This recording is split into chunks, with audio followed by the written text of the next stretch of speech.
What is going on, guys? So today I'm pretty mad. Scratch that, I'm not mad. I'm extremely pissed because someone on the internet has a different opinion than me. I think that warrants doxing, harassment, and anything in between. I've been getting a few messages on Instagram to watch this video, and people genuinely want to know my opinion on this. So there's this YouTuber called Raymundo 2112, and he made this video called YouTube Has a Slop Problem. And I'm actually in the thumbnail, which is quite surprising because, I mean, I'm here right next to the greats such as Moon and Nick Avocado.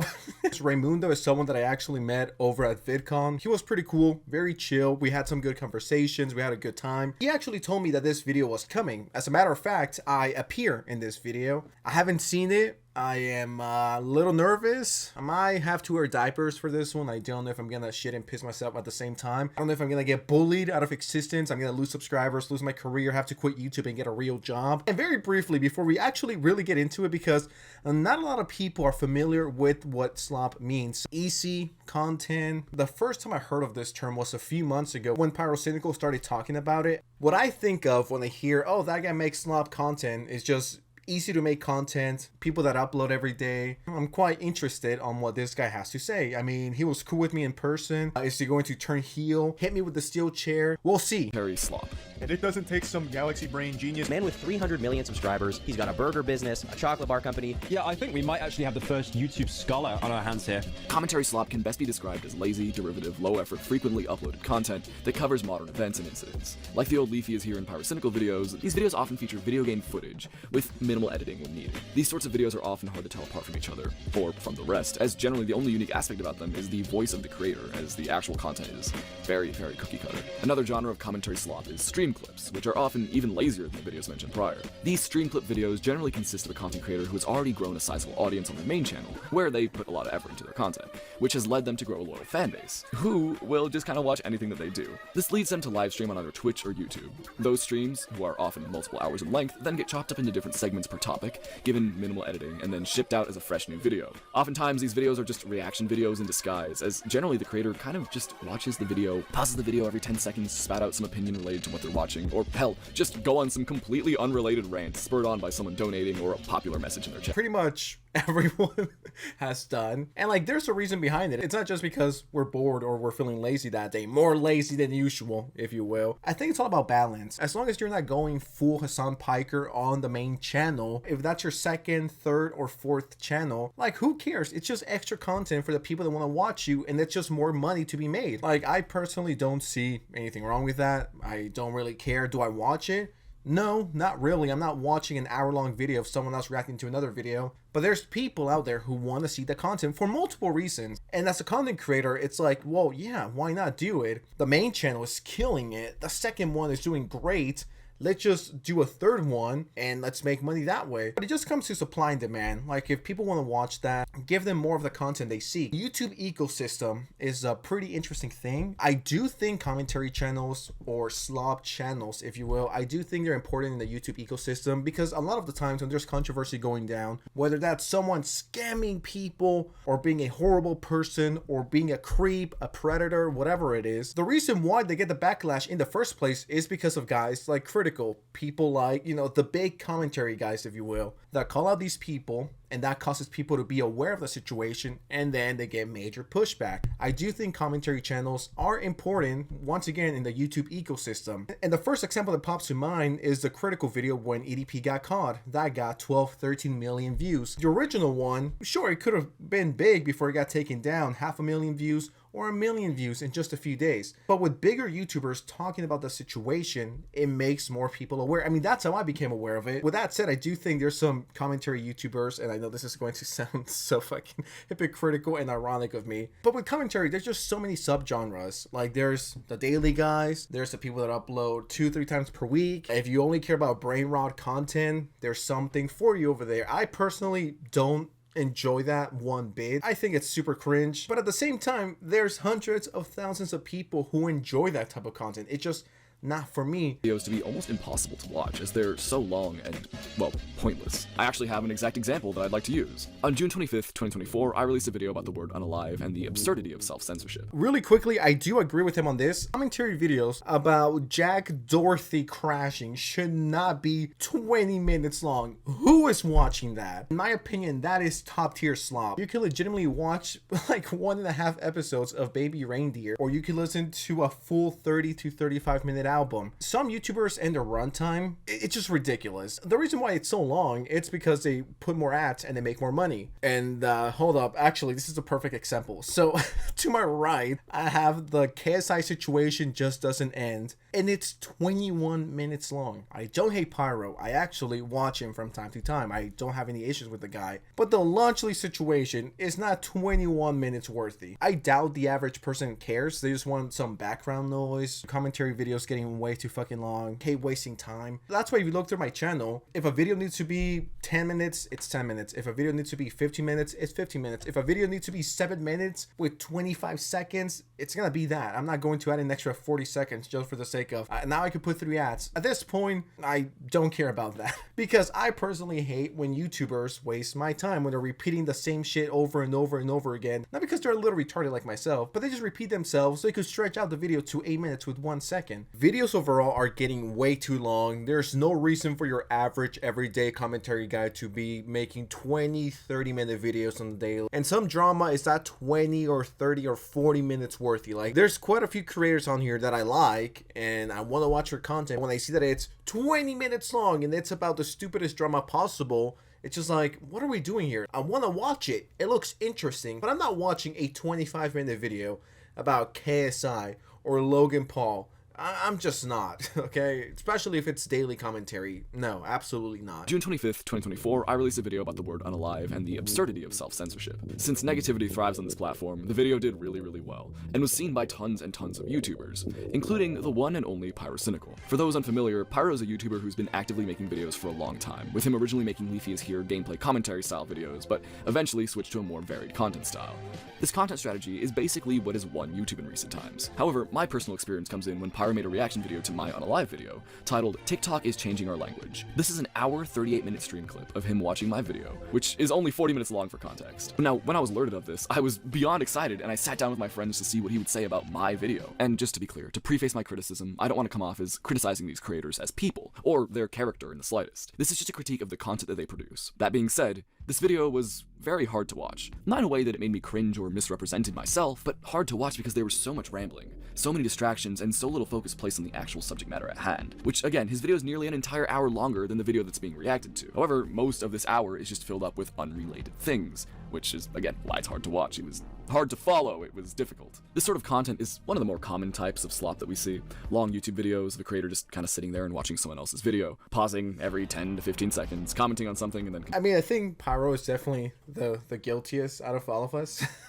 I'm not gonna pretend I'm innocent on this one. Like, I've definitely had my reaction moments. I really don't have a problem with that personally, as long as you provide your own commentary. As long as you're not going full Hassan Pai, you're being like, yeah, this is pretty awesome. Anyways, I just keep it playing for like another 7 minutes while I go and eat very quickly.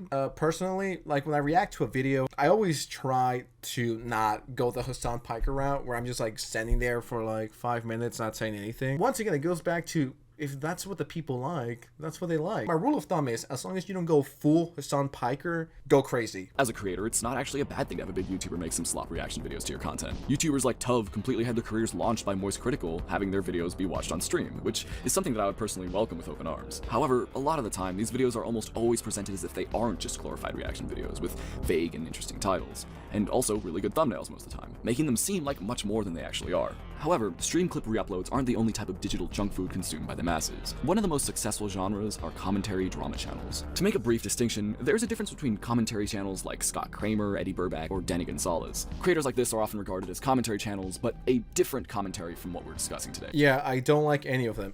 That's just personal opinion. I don't like that type of commentary channels. Nothing against them, you know, I'm sure they're all lovely people, but I just don't enjoy the content. I actually find it boring. But once again, that's just My opinion. I hope I don't get shot or doxxed or banned for saying that, or get canceled by Gen C. You're gonna Gen C me, bruh. Once again, nothing personal. It's just not content that I personally care about, nor do the topics interest me. But I know they're all massive YouTubers, well respected if you will. Drama commentary channels often upload on a near daily basis, covering the topical news in online culture. They almost never cover anything other than controversy and scandal though, since mass audiences don't seem to care for stories regarding anything positive, right? These channels are often in a mad dash to be the first to cover something topical. Whether or not their information is correct, and also whether or not there's actually any additional information, they'll still cover the same topic over and over and over and over and over and over again until they can no longer profit from it, leaving them to switch up to the most hot topic. These channels come in all shapes and sizes, with legacy YouTubers like Moist Critical and some ordinary gamers being at the top of the quality food chain. Beneath them, creators from the 2020s baby boom reign supreme, often being young men with a pretty deep understanding of current internet culture. These videos are often minimally edited, with video game gameplay serving as the majority of their visuals, with it sometimes switching to footage critical to the narrative, or the creator's avatar or profile picture. Oftentimes, these videos follow a very, very loose script, and in some cases, no script at all, with the creator just kind of recapping someone else's video on the topic at hand, while giving it sparse personal opinions and commentary.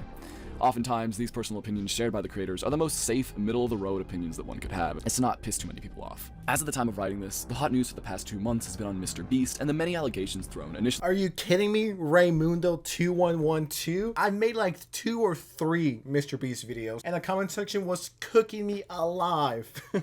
There's a lot of things you can criticize me for. Being cringe, annoying. But one thing that no one could criticize me for is having a safe thought or safe ideas or safe videos where I'm just a fence sitter. Nah. Like, I know he wasn't talking about me directly, but I just want to say that because it's just been triggering me for the last few months, guys. Come on. I definitely do think YouTubers who just fence sit, I do think it's a problem. For as much backlash as some of my Mr. Beast videos got because I wasn't completely against the guy like everyone wants me to be, there's a lot of things to criticize Mr. Beast for, but some stuff is just ridiculous. Some of the people who are accusing him are just flat out fucking crybabies. Thing is, being honest with yourself, and that's something that I always take pride in. Whether I have the popular take or a controversial take, that's my take and that's me. And once again, I do agree with him here that some YouTubers just fence it and say the popular thing because that's what the people want to hear. I do think that's an issue. You should be able to question things. Only time will prove you right or wrong. There's a big difference between being a fence sitter and waiting for the other side to share their story. Fantastic example of this drama slot machine in full work is a YouTuber by the name of More Pegasus, which is a second channel to the already immensely successful Pegasus. Not the good Pegasus, that Pegasus. This person has uploaded over 13 videos that all roughly have the same thumbnail, title, editing style, and are all just kind of the same thing. These videos got insane numbers, so obviously he continued to make more and more of these, and has likely made tens of thousands of dollars from these videos alone. Pegasus claims that he's not milking the situation. Rather, he was just covering every new situation as it arose, and that he's just operating as any news station would, making frequent uploads. However, a lot of said updates on the stories were by no means worth making an incredibly long video on a topic that could have been like 5 minutes long, and 5 minutes is stretching it in a lot of cases. People have caught on to this guy, and have given him a lot of criticism for milking this drama, but he continued to defend his content and claim that it's not slop, which whatever, man. If I were in the same spot and I wasn't so pretentious about the videos I produce, I'd be doing the exact same thing, and I think the majority of the people would in this situation. It's more about just kind of admitting that you're milking something. It's fine, get that bag. It's job, it's money, it's your work. But I will never buy him saying that it's not being milked. However, Pegasus is nowhere near the only person doing this. YouTubers like Turkey Tom, Achito, Sensitive Society, Jamari, WestJet, Oompaville, and many, many, many others will take a fresh controversy, make multiple videos, always over 8 minutes long or more, of course so they can make more profit from it, and then make a new video every time there's a new piece of information on the drama, no matter how small this new detail may be. You'd think that people wouldn't really watch this kind of content, since many of these people are just kind of saying the same thing as everybody else over and over again. But no, this kind of content is really, really successful, which is why there's truly so much of it. Not a bad argument, but the whole Mr. Beast situation and drama was extremely profitable, not only to me, but to a lot of other channels. And like Ray said, if he was in his situation, if you were Pegasus and you were getting 2 to 3 million views per video, who wouldn't do it? That's legitimately thousands and thousands and thousands of dollars on the table. And if I had to put a number of it, Pegasus probably made between $50,000 to $60,000 in that month alone, if not more. So yeah, it's a no-brainer. Anyone would do it. Now, you can think his coverage was trash and he got stuff wrong, but a lot of the criticism online was just, oh, he's milking it. He already made 2 videos about this. The thumbnails are an issue. It's like, who do you blame at that point? Do you blame Pegasus for playing the game right? Or do you blame YouTube for rewarding that type of content? And it's not even rewarding it. People legitimately want to see those videos. It all comes down to morals. Like, if I was Pegasus and every single Mr. Beast video that I made was getting 2 to 4 million views, would I do it? Absolutely. I would have made 20. I would have made 10 more than him. If Mr. Beast had a bad dream and he dreamed that Feastables was shutting down and I knew about that, I would make a video about that. If it was a guaranteed 1 million, who wouldn't? Yeah, the slop thumbnails. Maybe I make the cut. Another form of this slop content that I've seen a lot is cartoon channels that make these AI generated kind of recaps of episodes and things that happen in them, and they always use the same type of thumbnail. That being this incredibly bland white background with a character and then some text next to it. I'm so incredibly sick of this, and I see it everywhere. And the worst part is that it works. These videos have a ton of views, and that pains me. It's painful to see this, honestly. And I'm personally someone who is very subject to injury. I personally don't care about those thumbnails. I've actually never heard of this channel before. What the fuck is this thumbnail? Maybe the slop has consumed my brain and I don't have taste anymore. I mean, they're fine. It's not like they're horrible. Like, I don't want to sound biased, but I do think it's time we get into the best part of the video. So I'm here with the one and only Sensitive Society to get his opinion on everything that's being talked about. Hi, thanks for having me. Appreciate you. What is it like to make drama commentary? What is the creative process and the research and all those sort of things? Truth be told, to get a little backstory, the reason why I have a channel in the first place is because I really like the idea of just a random guy saying whatever's on his mind. I'm just an everyday guy who sees something and he's interested in the topic, whatever it is, whether it's something serious or goofy like we're seeing with KSI and Lunchley and everyone treating it like it's World War III, and I think it's hilarious. It's not that serious. No, it really is that deep. You know what I mean? Yeah. I'm wondering also, what is the research process like for these videos? Whatever situation's going down, whether I see it on Twitter, Reddit, whatever, then I start looking into where it's coming from and trying to make sure I have the story as accurate as possible. If it's something on Twitter, I just don't read the headline and I grab my microphone and get to it. I don't know why I had this fucking picture. There's no way I did this interview with a fucking chill guy from Arthur. There's just no... Just trying to cover everything, and there's always two sides to a story. How do you feel about the slop label? Does it hurt your feelings, or are you just kind of like, it's a job, or I don't know, what's your input? Really doesn't hurt my feelings, to be honest. I do think, I don't want to sound like the nerd emoji here, and be like, technically guys, but I do think there's definitely some channels out there that are like the definition of flop, and I know that's rage coming from me, but I think there's a difference. I stand with what I said. Then he interviews a Cheeto, a friend of the channel. I don't know if he's going to react to this, and I just don't want to steal his segment. I don't want to speak for him, so I'm just going to skip that over. So far, the video isn't as brutal as I thought it was going to be. I could very safely say that I'm not crying. I'm not pissing myself. So I don't want to get ahead of myself. He's being pretty fair. Now, you could make arguments for some of his points. One of the main things that inspired me to make this video in the first place was the treatment of the recently discovered predator, Smart Schoolboy 9. For those who aren't aware, there was a Reddit thread discussing an odd ring of Instagram accounts that all seem to be owned by the same man. These accounts posted really odd imagery of seemingly AI-generated children. This individual was soon found, with his actions and posts clearly being that of his fetish, including lots of schoolboy imagery alongside go-go boots of all things. This man's actions became more and more disturbing as people learned he's actually tried to reach out to children and spends time around playgrounds. And the story was picked up by more and more people, and eventually the commentary community got a hold of it and started making videos on the topic. Now before I continue, I just want to make my point clear, since this is going to be following my opinion. When it comes to a predator like Smart Schoolboy 9, I don't think it's particularly a good idea for people to talk about him so willy-nilly, like he's just some other piece of internet drama. To me, this kind of normalizes the topic and makes it far less serious. Something that tends to happen a lot when an internet celebrity gets exposed for doing horrible things regarding children is an influx of memes that are made making fun of these people. One of the biggest examples being EDP445, a YouTuber who was trying to meet up with a young fan who in reality was predator hunters in disguise. When busted, EDP claimed that he was coming to pick up a cupcake that the girl offered. Given the hilarity of this statement, EDP and his actions became a meme, with picking up a cupcake kind of becoming slang for trying to meet with minors. From there, he was made fun of throughout the entire internet, with him still being referenced to this day. Yeah, I don't agree with him on this one. I've said multiple times, like, yeah, let's hope this guy doesn't get a cupcake, or this is a certified cupcake moment. We all know the cupcake jokes, and I personally don't care for it. We all know the disgusting stuff EDP has done. We all know the disgusting messages he sent to what he thought was a minor, not once, but multiple times. We're all aware of his disgusting, creepy actions. In my opinion, this does not take away, nor does this make me forget about what he did. I'm sure a lot of you guys are the same way. It's like, yeah, haha, funny cupcake meme reference or whatever. But we all remember and we still know what he did. I guess taking power away from his actions or what he did. I don't really think so. I don't agree with that. Other things have happened recently with creators like Dr. Disrespect and Ava Chris Tyson. There were so many memes making fun of these people and their actions, which felt more fitting because a lot of these people are already internet celebrities and will actually see the memes that are making fun of them. However, it's a very different scenario to the Smart Schoolboy 9 thing. It's undeniable that his appearance is strange and unique, and to some maybe comedic, and to others maybe very off-putting. I also can't deny that some of the things that he's said and done can be kind of funny because of the absurdity of it all. But that doesn't mean it's okay to make light of it, in my opinion. I really feel as though we should take things like this seriously, because not doing that ultimately feels dangerous. However, if you couldn't tell, by means of so many people talking about this individual, so many memes have been made regarding this man. People have made videos of him in Minecraft. People have made videos of him kidnapping kids in Roblox. And hell, people are cosplaying this guy. This spreads him and his image further and further until now he's become almost just another piece of internet brain rot. Cosplaying as this guy is insane. Like, at that point, you might as well do blackface and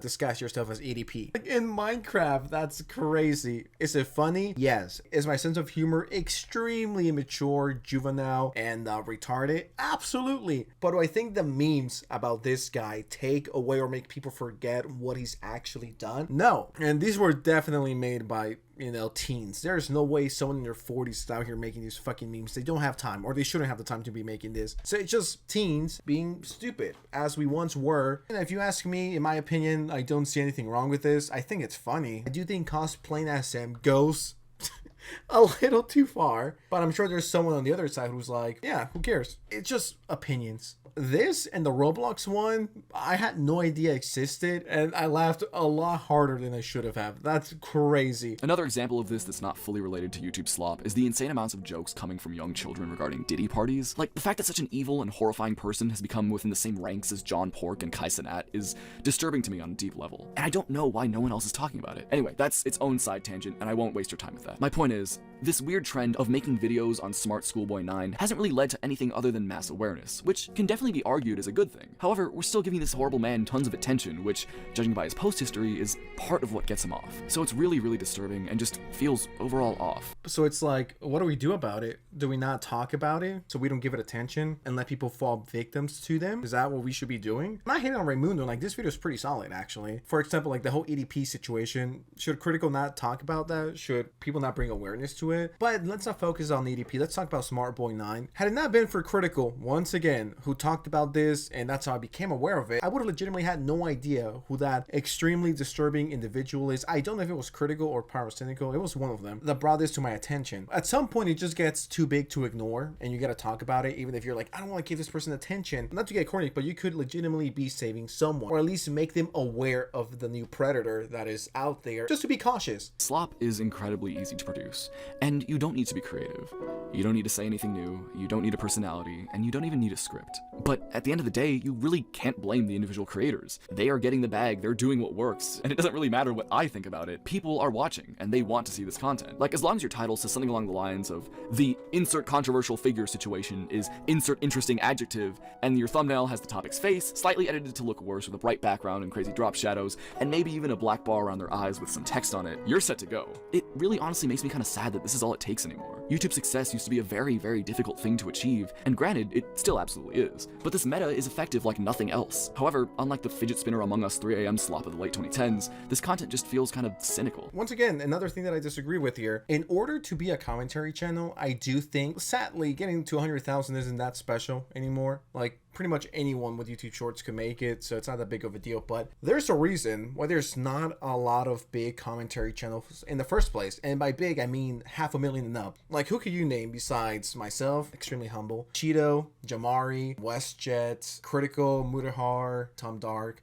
Atosi, Oompaville, Pyro Live. If it was that easy to make it, you would have 20, 30 people. And there's a reason why there's not more. And on top of that, if you have absolutely no personality and you're just bland, boring, and lame, you have to be in some way kind of talented enough to learn the algorithm, to know what works, to know what doesn't, whatever your unique trait is. If it was really that easy, anyone else could make it. Or your local guy who's working a 9-to-5 job, whose dream is to be a YouTuber, they would be making it if it was as easy, or at least a little something to offer that's different, whether that's the way you talk, maybe you're a bit edgier than the other ones and people like you because of that reason and they see you as an underdog, or because you get to the drama first, or because your gameplay changes every video, or because whatever it is, you have to have a little something. That's just me though. That's just what I think. I don't think it's easy to make it on YouTube. I thought the video was fine. I think this video is going to end careers and make people triggered. No, not really. I hope not. Some things I don't agree with and some I do. Shocker. But anyways, what do you guys think? I genuinely want to know your thoughts. This was a longer video than usual. Hopefully I don't get bullied for making slop. Oh shit, I'm a hypocrite. Subscribe, like, share, and appreciate you all. Thank you. I want to hear your thoughts. Genuinely. I'll be reading the comments. All right. Peace out.